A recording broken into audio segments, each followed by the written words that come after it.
I am standing here on the Great Panafaic Way, which is one of the most important streets in ancient Athens.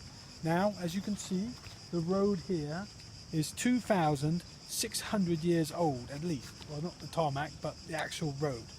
And it leads right up to the big old rock over there called the Acropolis.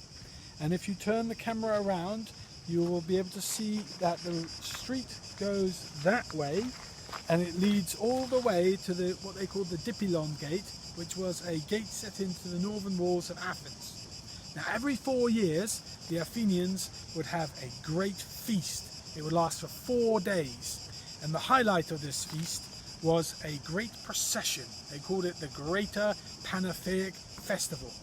And it was a procession that would go from the Dipylon Gate, in the northern gates, that way. It would come down here, and you imagine them all walking like this, and there would be thousands of spectators lining the streets here. If you turn the camera to the right, that is the ancient heart of Athens. And that is where all the great Greeks would have walked here. You know, Socrates, Plato, Aristotle, Pericles, all of these guys would have been right here. Now, the procession would have gone up the hill, and would have finished right on top of the Acropolis, and there they would have given the new peplos dress to the goddess Athena, who was the patron goddess of Athens. And every 4 years they had to change the dress, but the dress would be carried on like a ship-like structure with like a sail. It was huge, it was like 12 meters high, and if there was a wind it would billow in the wind. But it was a chance for the whole city to see the new dress that the Athena would be wearing.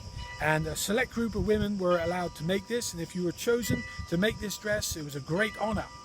Now, for me personally, this road here is the setting of one of the great moments in Armenia Capta. It is when Hadrian marches along with the Great Panafaic Festival. He is there as a guest of honor because he loved Athens so, and because he's a very important Roman guy. And he's going to walk up that hill, up the slope there, up to the Acropolis.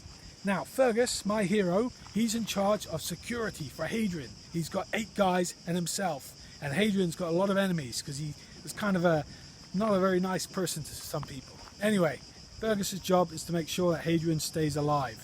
And they are marching down here. Imagine thousands of people on the right, on the left, cheering, because this is a great procession.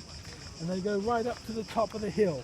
And when they are coming down again, that is when the assassins strike. Turn the camera this way. This would have been